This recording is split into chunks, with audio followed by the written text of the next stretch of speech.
Bonjour à tous. Le ministre de l'Hydraulique, Laurent Gbagba, a procédé au lancement des travaux de construction du deuxième château d'eau de la ville de Tanda.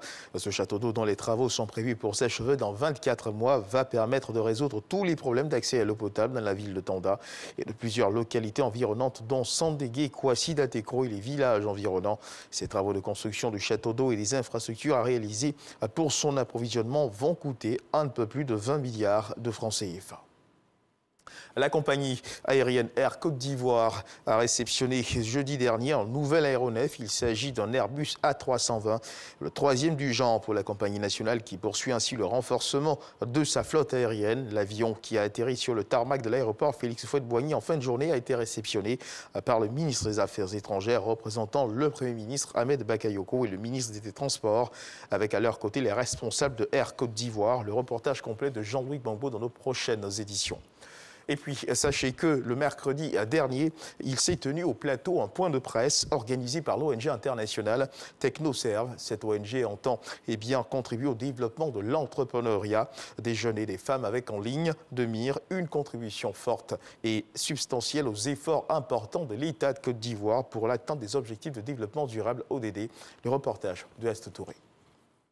Dans le cadre de la mise en œuvre de la composante Côte d'Ivoire du programme panafricain pour le développement de l'entrepreneuriat des jeunes, 300 jeunes du district d'Abidjan bénéficient de financement. Je participe au projet CityPay qui m'a vraiment appris beaucoup aujourd'hui. Et grâce à ça, j'ai pu quand même voir certaines choses que je trouvais peut-être anodines à ma boutique. Ce programme 4 consiste tout simplement à accompagner les entrepreneurs et les jeunes à devenir, je dirais, indépendants, à croître dans leurs différentes activités, à motiver, à être des sources, je dirais, de motivation dans le développement d'entreprises locales et de grandes entreprises de demain.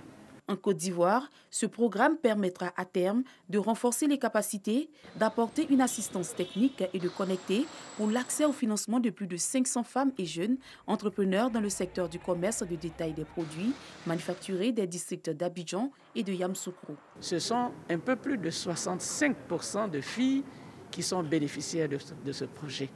De toute évidence, c'est donc que ce projet contribuera très certainement à augmenter l'autonomisation de la femme. Depuis octobre 2020, TechnoServe a lancé, avec l'appui financier de ses partenaires, la 4e phase du programme Pan-African Youth Entrepreneur Development dans 4 pays, dont la Tanzanie, le Kenya, la Côte d'Ivoire et le Nigeria.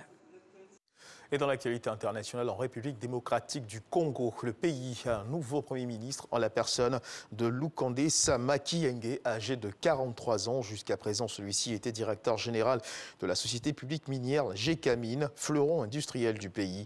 Il avait été nommé à ce poste en juin 2019 par le président Félix Tshisekedi, originaire de la région minière du Katanga, ancien ministre des Sports de Joseph Kabila.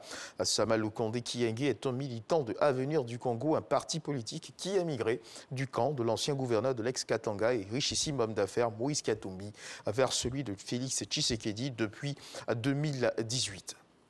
En Thaïlande, un grand rassemblement pro-démocrate est prévu pour se tenir ce samedi 20 février dans la soirée pour demander le départ du gouvernement issu de l'armée et la libération de 4 leaders étudiants emprisonnés. Le centre-ville de Bangkok est actuellement sous lourde surveillance policière. Plus de 12 000 policiers sont déployés dans le centre de la capitale thaïlandaise, à quelques pas du palais royal. Objectif de ce déploiement, éviter les violents affrontements qui avaient éclaté la semaine dernière entre manifestants et forces de l'ordre occasionnant plusieurs blessés.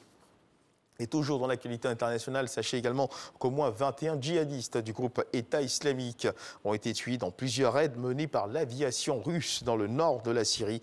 C'est ce qu'a indiqué ce samedi l'Observatoire syrien des droits de l'homme, l'OSDH. Des frappes aériennes ont été menées au cours des dernières 24 heures par cette aviation, ciblant l'organisation État islamique dans une zone à la lisière des provinces d'Alep, d'Hama et de Raqqa dans le nord de la Syrie. C'est la fin de ce flash d'information. Merci de nous avoir suivis. Je vous retrouve à 13 h pour le journal.